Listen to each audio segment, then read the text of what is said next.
right, we are live. Awesome, yay. All right, well, welcome everybody. My name is Grace Frenzel. My pronouns are she, her. I'm a children and teen librarian in Rochester. And fun fact, I was at the book festival the first time Elle Carter attended in like early 2000, whatever, 2000. A long time ago. 11 or like something. 10 years. Yeah. And so I'm like very grateful to be back here as an adult who still unapologetically only reads YA. So I'm going to turn it over to Aya, who is going to introduce our amazing authors we have for this panel, which is putting the pieces together, and it's going to be about the writing process. Thanks, Grace. Just a reminder to everyone that this is being recorded, and everyone except the volunteers and authors should keep their cameras and mics off. Okay, so with us today we have Elle Carter, Elle, and Sandhya Menon. Elle Carter is an award-winning author and the author of best-selling the Gallagher Girl series and Heist Society.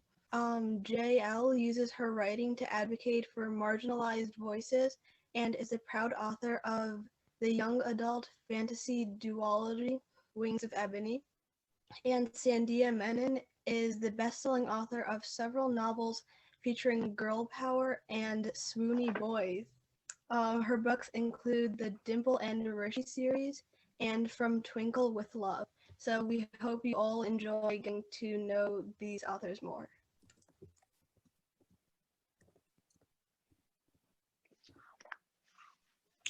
Thank you so much, Aya. Awesome. And thank you to Sandhya and Ali and Jay for being here today. So let's just start off and just pretend you're talking to somebody who has never heard of a book or an author, and just tell us about your writing process, how it starts, whatever.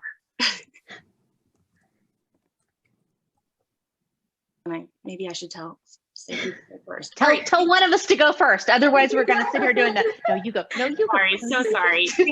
Go first, please. Oh, wait, did you say me? Oh. Who did you say? I think Sandhya should go first. Yeah, Sandhya, yeah.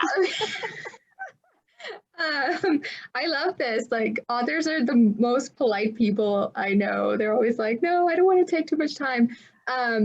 So my writing process, I think it's really evolved over the years. I started writing a long time ago. I didn't get published until, I didn't get traditionally published until 2017.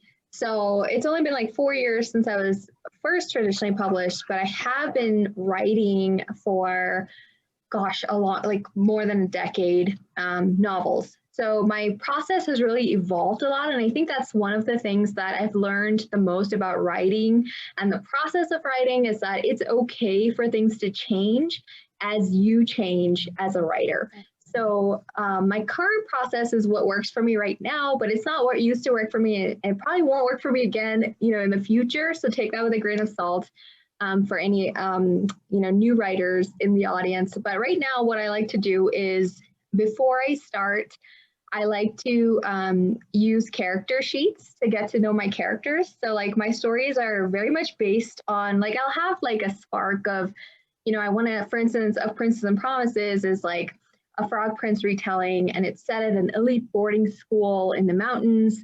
And it's a contemporary fairy tale retelling with just like a sprinkling of magic. So like I have this like broad idea of the story, and then I figure out who the characters are going to be.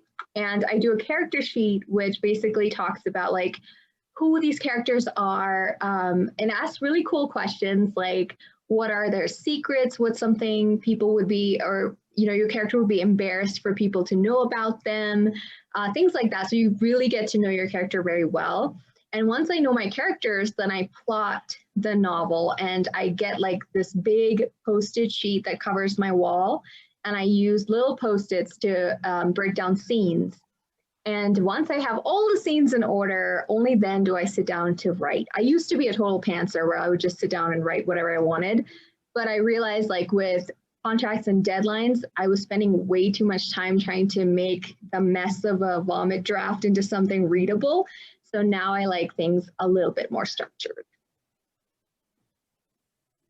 I think my process is similar. So Wings of Ebony is my first book, my debut novel.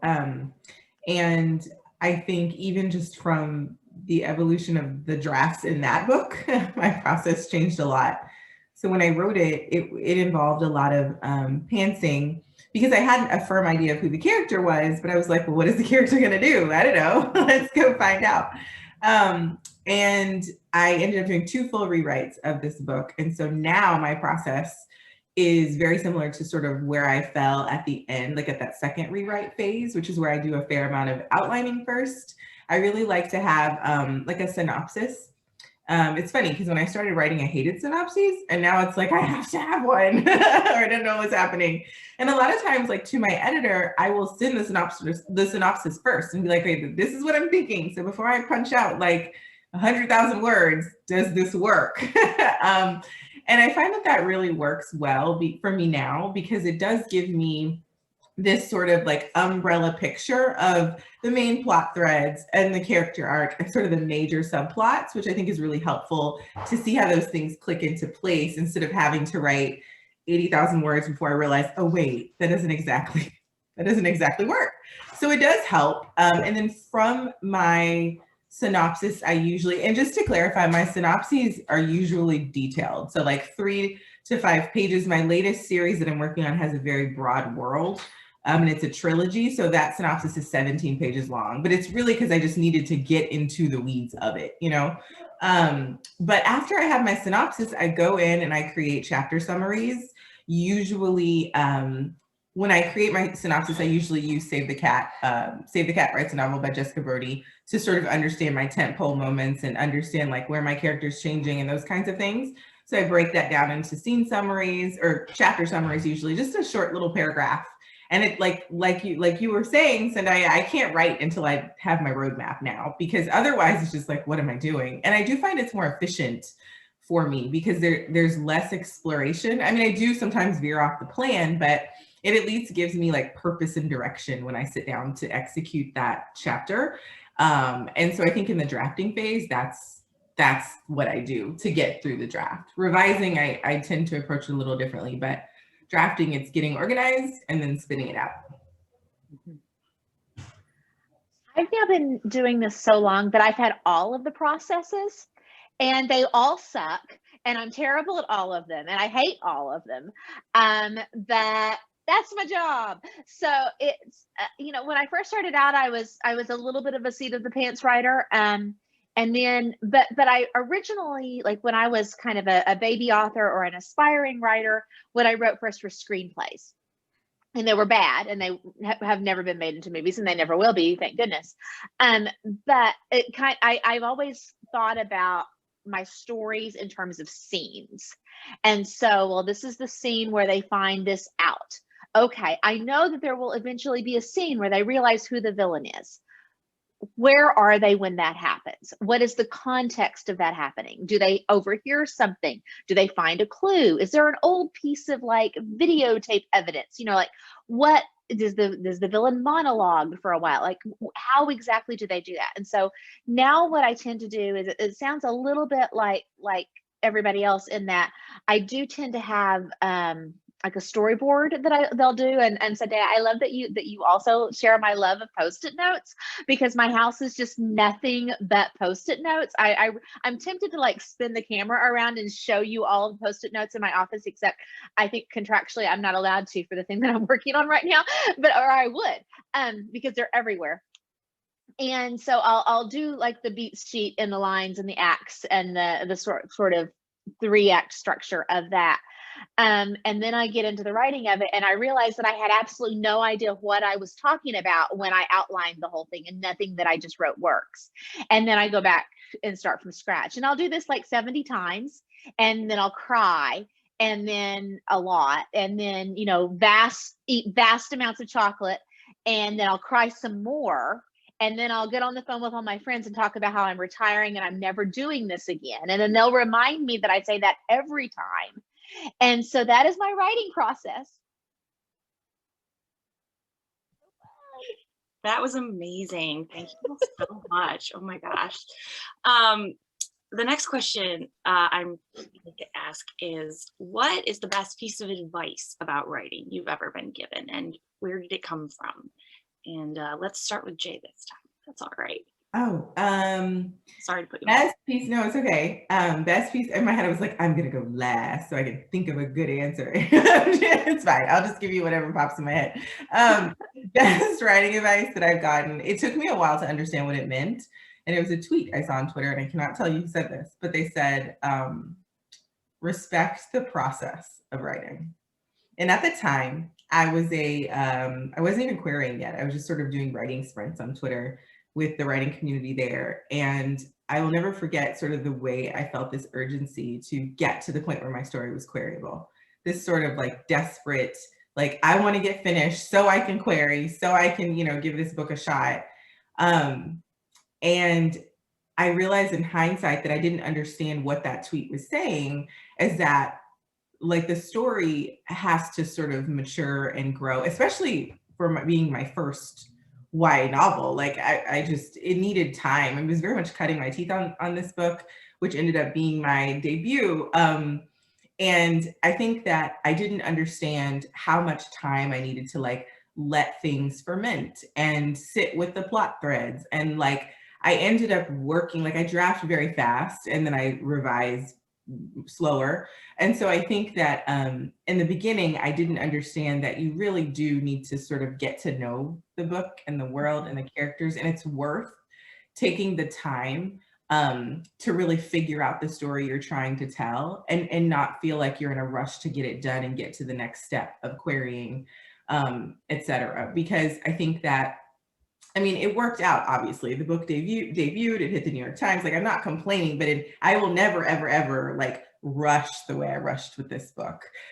Because I feel like I ended up rewriting it twice because I didn't have the sort of patience and wherewithal to like slow down and like let myself really get immersed in it. And that led to 2 rewrites. So eventually we got there, but I do not recommend this method. I recommend going slower and just really giving your space to explore your story and really get it the best that it can be before you start querying. So yeah. I think that's especially important for debuts, because once you sell the first book, then there's that pressure of when's the next book, and then the next book and the next book. And so this is the last time in your career that you might have all the time you need just to really dig in and live with that story and live with those characters and live in that world and really work at your own pace. And so when I talk especially to teens who are aspiring writers and they all want to hurry up and publish, and I'm like, no, don't. This is your time to just write for fun. This is your time to be like, what if I wrote Star Wars, but it was also Beauty and the Beast? I'm like, okay, go do that. Like, fine, live in it, play around with it. It's nobody's knocking on your door demanding that sequel right now. And so this is a good thing. But back to the original question of what was the best writing advice I ever got? It was actually the first writing advice I ever got. And it was my mom. And when I was in middle school, I read The Outsiders by S.E. Hinton. And I decided I wanted to be a writer because she was from Oklahoma and I was from Oklahoma, and she had written it when she was a teenager and I was a teenage girl from Oklahoma. And I thought, this is what teenage girls from Oklahoma do, is we write books and Tom Cruise stars in the movie. And that's just how this works. And so I sat down one night and I was writing, and I wrote really hard for a really long time, like 15 whole minutes. And then I burst into tears, and my mom came running in and she's like, what's happening? What's wrong? And I was like, it's not as good as the opening chapter of The Great Gatsby. And she was like, well, that's one of the great American novels, so maybe we lower our standards. And then she gave me the best advice. She said, you should never compare your first draft to somebody else's finished draft. And I have to remind myself of that every day, not just with other people's finished books, but now with my own finished books.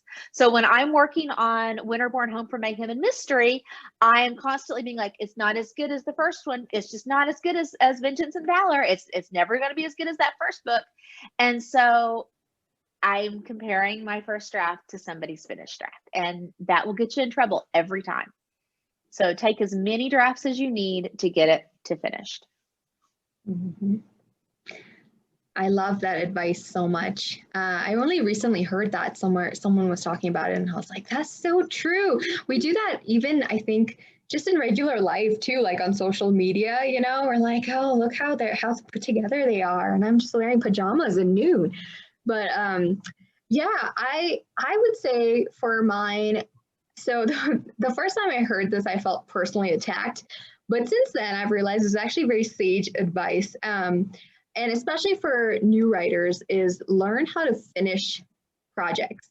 And like, I think, at least for me, when I first started, I was so gung-ho about starting a million things. Like I would write, 30 pages of one novel, and then suddenly I'd be like in the middle of the project and I'd be like, well, this isn't so fun anymore, but I have this other brand new shiny idea, and that one's definitely the one that's going to be published. And so then I jump over to that one and write 50 pages, and then I'd kind of sputter out, and then I go. And I think what happens with that is you lose a lot of confidence as a writer. There's so much to be said for, getting through that saggy middle that all writers struggle through, especially at the beginning, and getting to the end and knowing, you still have a lot of work to do, but to kind of edit the novel, but you finished something, you finished a book. And the way I trained myself to do that was by starting really small. I actually started with like microfiction of like 500 words. Once I was able to do that consistently, I moved to short novellas and then bigger novellas. And then finally I tackled a novel. And the feeling of confidence and competence and your craft growing as a writer is indescribable. So whenever I get asked to give advice to new writers, that's my go-to, is learn how to finish projects. Damn, that is good advice, all of you. Wow, so good. All right, so this question is from the submitted questions. Has a movie ever inspired any of your work? And let's start with Elle this time. Yes. I mean, pretty much everything. I'm a very visual storyteller. And so, Winterborn, I describe to everybody who will listen as, what if little orphan Annie went to live with Batman? Because that's what it is to me. It is, your plunky heroine who's an orphan, who's down on her luck, but she's optimistic that her mom is going to return for her. And she goes to live in this mysterious mansion or an orphanage, in this mysterious mansion of this billionaire who's been missing for 10 years. And she is the only person who realizes that he's back, and he's living in the basement, and he's come back. He is not dead, even though they're getting ready to declare him legally dead. And he is back to take vengeance on the people who killed his parents. And so she becomes kind of his only friend. And so there's that. I've got a teenage Ocean's 11. I have, Alias meets Harry Potter. I am a blender of pop culture references. So yeah, I'm constantly influenced by that, because I do think, even if nobody goes into it explicitly with a movie in mind, we are all pulling fish, from the same sort of cultural or, pop culture well. There are all these stories and all these tropes that have existed for ages.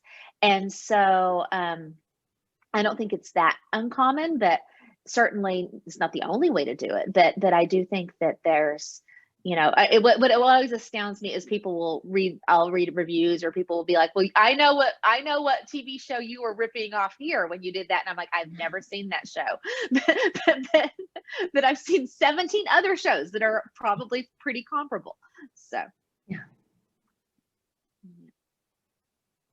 I can jump in. So Wings of Ebony, my debut, I had a poster, but it's not hanging properly. So there's the book. It is very much sort of The Hate U Give meets Wonder Woman. I always have to qualify this. The first one, 2012, not 1984. I haven't seen the 1984 one, heard mixed things about it. But yeah, so it was very much pitched as like The Hate U Give meets Wonder Woman in sort of a Black Panther Wakanda world. And I think that even when I think about like my Magic School series that comes out next year, I think very much like what Allie is saying is I think tend to think in these sort of high concept comps that sort of reflect, like what we sort of well-known things that we've watched or seen or read. I do think that there's always a book comp in there too, usually, because I think I'm more inspired by what I read. But just being a visual writer, and my writing tends to be a bit more cinematic, like you can really picture everything happening. I think that comes from sort of the movie inspiration a bit. Yeah, I can definitely relate to that. It's like you almost see it like a movie in your head when you're writing it, right? And so it comes out like that. Yeah, but my Rosetta Academy series was was born when I was procrastinating and watching Netflix as usual. But I was watching Gossip Girl, and I was like, what if there was a slightly more diverse Gossip Girl? But it was set in like this slightly magical boarding school, and it was like a retelling of a fairy tale. Has anyone ever done that? And I was like, this would be something I could pitch to my publisher. So that it was definitely inspired by that. And then my Dimpleverse, my first contemporary romance series, like all of the titles are riffs on like romantic comedies, like classic romantic comedies. So, I'm obviously very influenced by TV shows and movies that I watch. And I think like we can pull, as writers, the great thing is we can pull like the good parts from those things and then change the things that we don't necessarily want to keep, and make it our own. So. That is awesome. Oh, from all of you. And I'm glad you talked about your titles, because that's always how I explain your book, Sandhya, to other people. It's like a Bollywood retelling of all right, so this question comes from Jillian. Have you ever tried the process of writing the end of the story first, and does it actually work? I can jump in because this is actually what I'm in the middle of sort of slogging through right now. My next YA series, the end of the first book came to me first, which has never happened before. And so kind of like Allie was describing earlier when she was talking about process, I was like, okay, so for this moment to gut the reader the way I really wanted to, what story am I building around to get there? What emotions do I want to invest the reader in? Experiences I want the reader to have to just rip them away and destroy them with this ending. And so I tried it out in my synopsis first and just sent it to my critique partners and didn't give them any context. It was like, just read this. Like, this is what I'm thinking will be like book one of my next series. And like they read and read and read. And it was long, but anyway, at the end, every single one of them was like, oh my gosh. And I was like, okay, I think I'm gonna go with this. So I've never experienced that before. I've heard some people do, but it was really the starting point for my world building and really like the story point of that book. And I've really built out the world and the character and even the romance from that moment. Because it's a moment that just sort of unravels everything you thought you understood. So anyway, I'm very excited about it. It's been a fun sort of different process. I guess every book is its own process, I'm learning. Jay, did you plot out where the other books in the trilogy are going? The endpoints of them as well? So interestingly enough, for books 2 and 3, the premise came to me a lot clearer in like a traditional way. Like I understood where book 1 ended, and I know where like the trilogy ends. And there's, when you think of it sort of like a 3-act play, if you think of like a trilogy, I knew what needed to happen in the second book. And funny enough, the premise for the second book is actually my favorite of the 3. But like book 1 is necessary for that setup because the enemies to lovers romance that's sort of at the heart of book 1, and what ends up happening really sets up book 2 well. So I have those blurbed, but I haven't expanded into full synopses for 2 and 3 yet. But I do know the ending. So I'm excited. When I'm thinking about endings, I never write the ending first. Like I'm really weird. I only write chronologically. Like I can't even rewrite really. You know, I'm working on a project right now that my agent wanted me to do just a little tweak to the end, but I had to go back to page 1 and at least do it like a cursory pass of the first part before I got there, because I'm very weird about that. So I only write chronologically. But I will sometimes like know the twist that's coming, or I'll have an idea for a scene. Like I'm not exactly sure what happens, but I can see like Gabriel and April on the roof, and I'm not sure what's going on that roof, but I know the climax is on the roof and it's starting to rain and they're right over the cliffs. Like, and so that I can do sometimes. But as far as like sitting down, writing that ending, and then, because I do know people also that leap around, like they'll write, you know, 1,000 words out of order. And I'm like, that gives me so many panic attacks. I cannot even begin to explain to you. But again, I think probably the theme of this session is going to be, you can't pick your process. And so your process is your process, and you just learn. It's like your hips. You learn to live with them and love them and appreciate them and dress in a flattering way for whatever set God gave you. And so you just lean into it. I love this so much. Yeah, I'm like Allie, I have to be very chronological. One time I tried writing, like I read online where someone was writing just like their favorite scenes and then worrying about where they all went at a later stage, and it was a disaster. And I spent so many months undoing that, and I still have trauma from that process. But I feel like endings are kind of my reward for having written like 80,000 words or whatever. And since I write romances, I know they're going to be happily ever afters.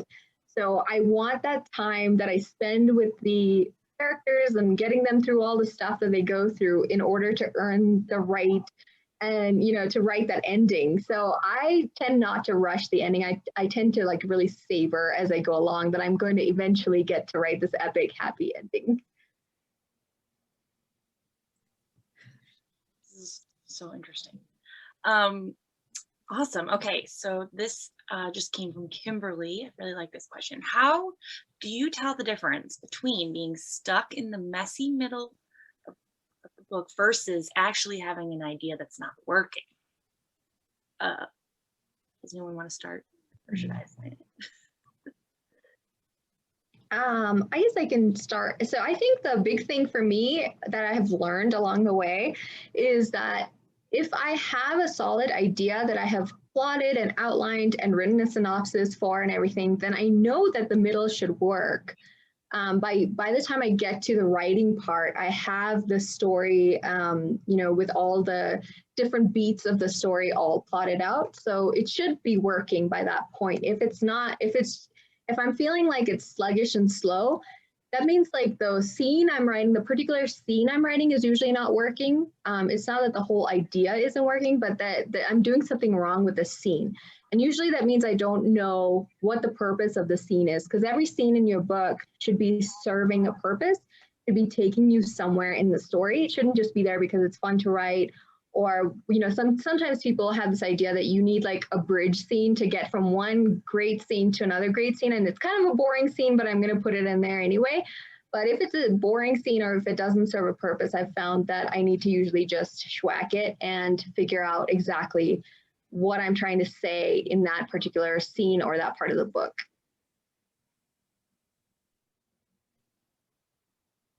So something I should probably mention in this particular session is I actually wrote a book a few years ago called Dear Allie, How Do You Write a Book? That's just answering me and other YA and middle grade authors answering questions from teens about the writing process. And one of the things that I was so utterly struck by in weeding through 1,000+ questions from teenagers about writing was how many of them wanted to know how do you make yourself write the boring parts? And just like you just heard, the key is don't have any boring parts. And so if you've got a scene in the middle or the beginning or wherever that feels like it's treading water and you're just making yourself sit down to write it, if it's boring for you to write, chances are it's going to be boring for someone to read. And so you need to ask yourself what you're hoping to accomplish with that scene. And maybe if it's, I think a lot of people also get it into their head that like, well, I need a scene where I introduce the characters, and then I need a scene where I introduce the world, and then I need a scene where I introduce the conflict. And like, no, you need one scene that does all three of those things.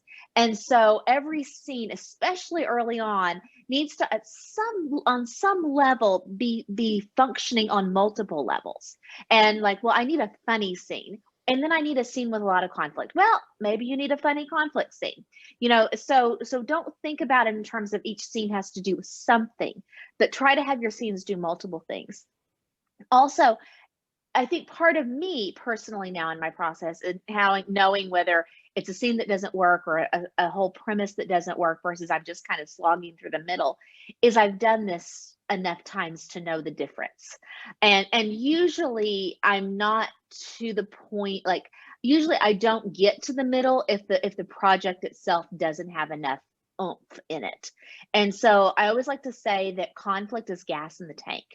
And so if you've run out of gas by the middle of the story, then chances are you just didn't write a novel, you wrote a short story. And there is absolutely positively nothing wrong with that. You just write a short story. That's great. And I hear a lot from readers and teens especially who are like, well, I started my second book, but it was only 3 pages long. Okay. Let's back up here and look at this. So either you wrote a fleshed out short story that was 3 pages long, or you wrote a book report. You didn't write a book. And so you wrote, and then the army invaded here, and then this happened, and then this happened, and then that happened, and then these characters fell in love. That's not a book because you're not actually showing us those things. You're not taking us into those moments. And so if you're running out of steam in the middle, ask yourself, is it because I'm sort of glancing over all the interesting parts, or is it because I've actually solved all of the conflict that was presented in my story? So I think what I would add, that's all phenomenal advice. I think what I would just add is that, and I don't know if this is too like hyper specific, but I do a lot of mentoring with writers, like literally writers that are like querying and have like are very much sort of in the stage where they're ready to query and potentially get a book deal. And I find a lot of this similar sort of question. And I think there's 2 things I would say, like at a scene level, I think that there's something that to be said for tension, which I think is very much what Elle was also saying when she brought up conflict.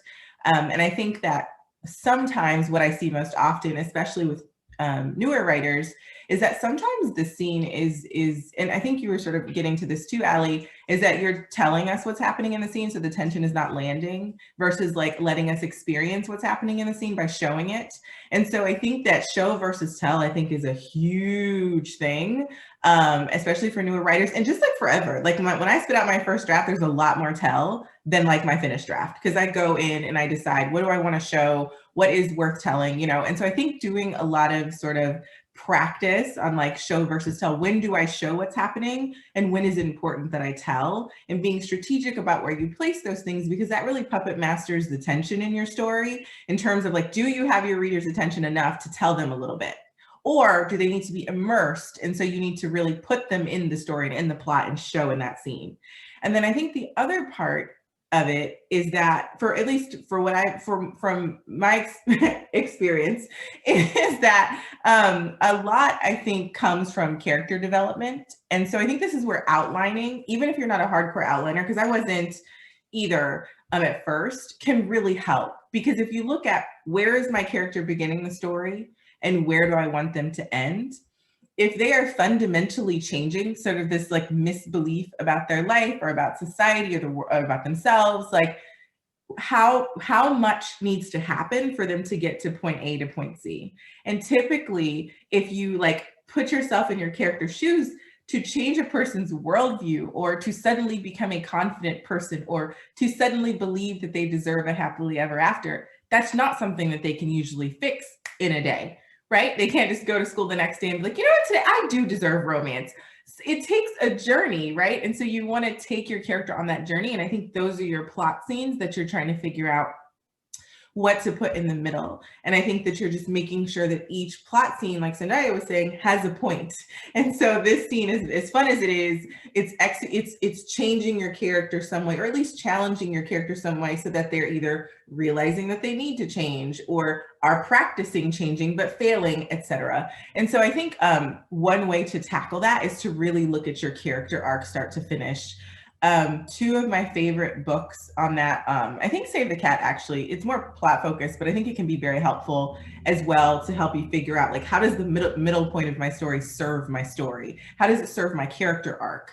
How does the first act, how does the end act serve my character arc? And then Story Genius, I think, is another great one to look at if you just have an idea that you love and you can't figure out how to execute it, because I feel like any idea can be written. It's just a matter of how are you going to execute it, and just being open to, like, hey, if you got to trash it all and start over, like, do that. If you love the idea, stick to that, and just believe that, you know, you just need to get the execution right to get there.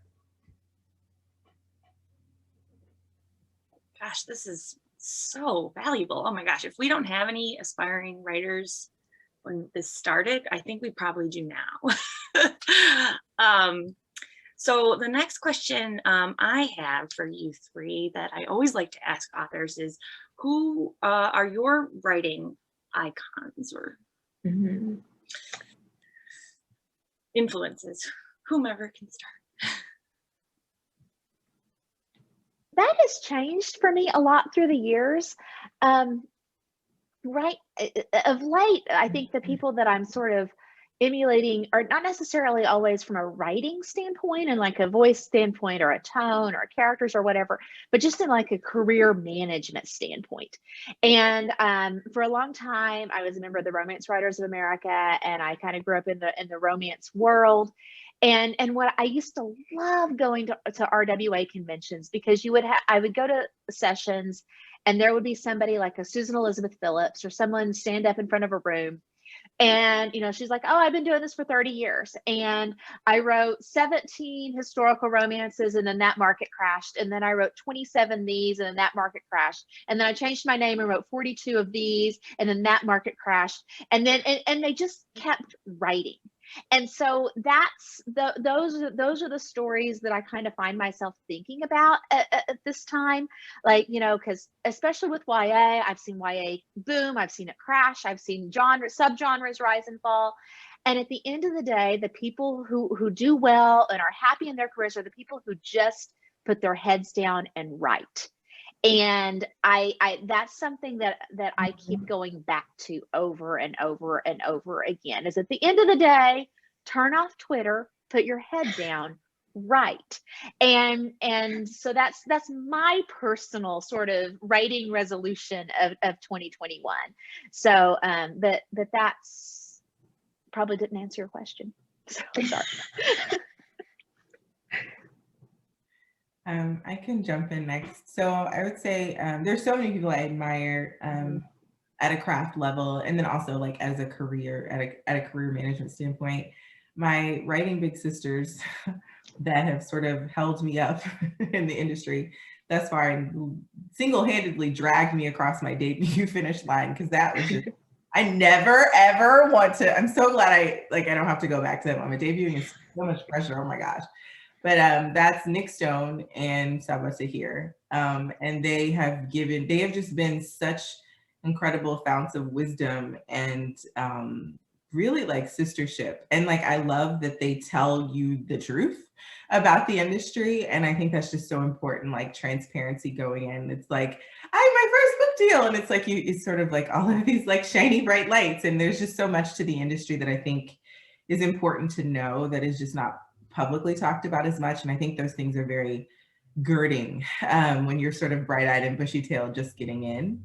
And just at I think at a craft level, I am constantly inspired by the both of them. Sandhya writes, fantasy, and Nick writes contemporary. And I think, not exclusively, but, that's their sort of main genre. And I think since I write in a particular sort of, branch of contemporary fantasy, and I try to straddle that line intentionally, and in a sort of fresh way, I'm inspired to just sort of like push the bounds of that genre in places that it hasn't gone, and sort of just try things that I haven't seen done. And I think that those two women are just incredible inspirations, just like the women they are just in the industry, but then just like personally, the things that they've inspired me to do in my own work is really like made me believe that I can stay in this industry a long time. So.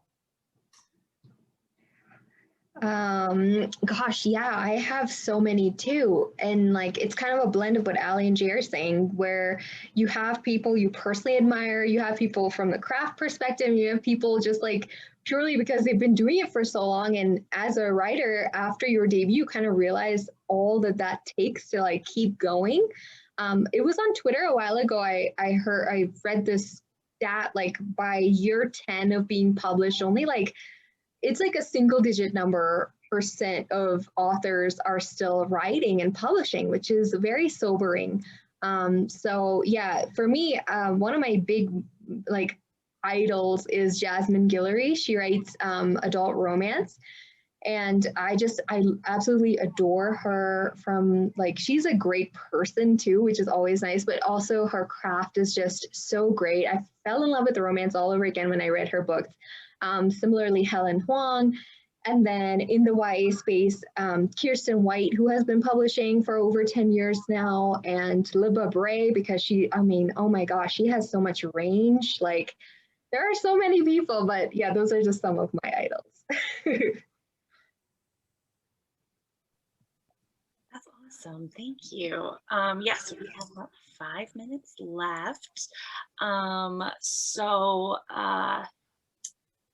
I have one question in the chat that, or a couple, but I'm trying to figure out how we could combine these.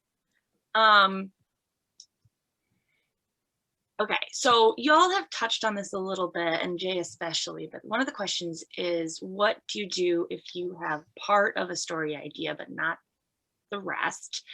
And then also, if you could combine these last two questions, how much detail to the surrounding of the characters is too much? To the first question, if you have an idea you love, I think Story Genius is a fantastic resource.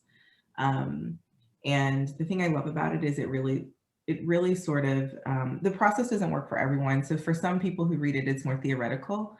But I think just in general, reading that book can be very helpful to understand sort of your book at a meta level. And I think sometimes writers have to go through the book to understand what they're even trying to say. I'm one of those people.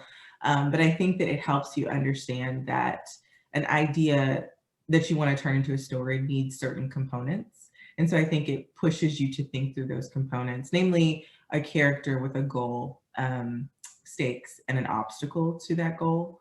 And I like to think of that both internally and externally. And that's really the sort of the core of all of my stories. So if you have an idea and you're able to figure out, well, what is their internal goal, which is the thing that they're not entirely aware of consciously, what is the obstacle to that goal, and what is the stakes if they don't reach it? And then similarly, externally, what is their external goal, which is largely the plot, obstacle and stakes as well. I feel like if you have those 6 things figured out, and a lot of times, like with the middle grade book I'm working on right now, I have 4 of those things figured out, but the other 2 are just like so elusive.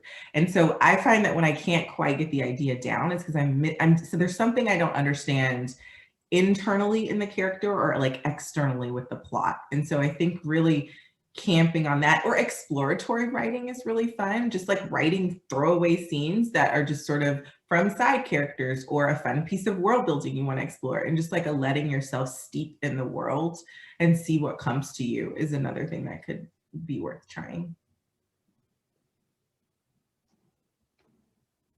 I love that exploratory writing is something I am trying, because I have this idea in my head that eventually I would like to write a fantasy.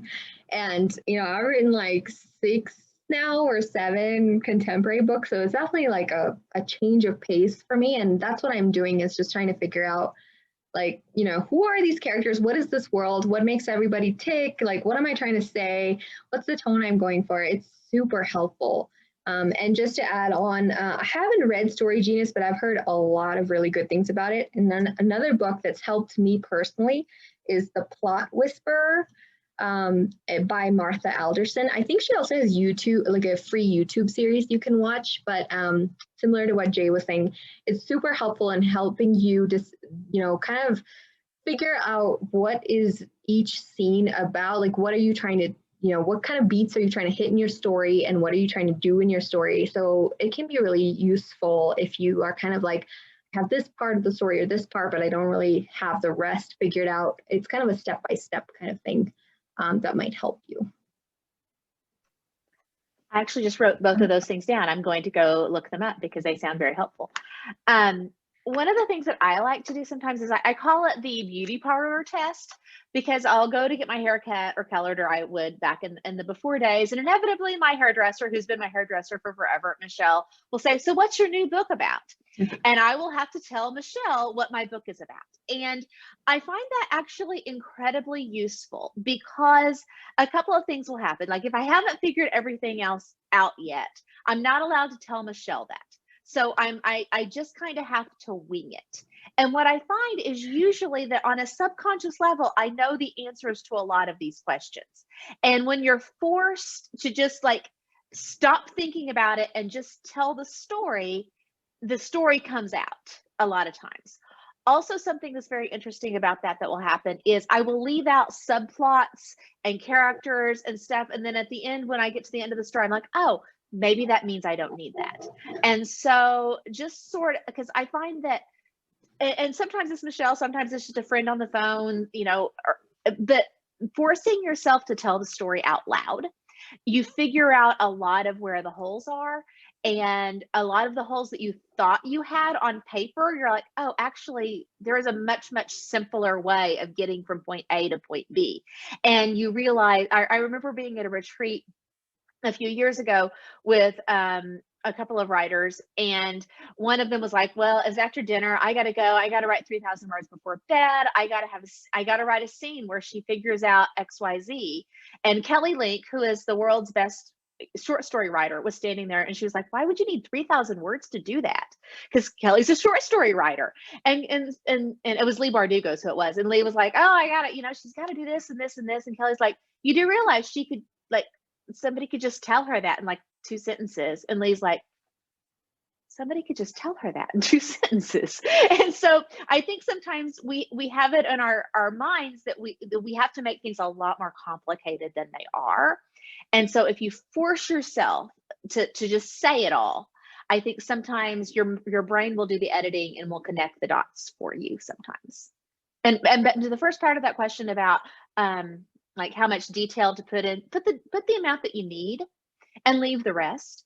And you don't have to know that in the first draft. You can figure that. You've got as many drafts as you need to figure that out. I would just add too that sometimes you're too close to your story. So to that last question, which I missed that, you get sometimes having someone else read it. And I mean, friends and your parents, that's great. But like other writers would be fantastic. If you can have them read it, sometimes they can identify, I didn't really get how this was connected. And you're like, oh, actually, because then you're like, I can't explain how it's connected. So cut. And if you don't like to cut, just save it in another document. And it kind of feels like, well, I still have it out there somewhere. So it's not as hard. So yeah.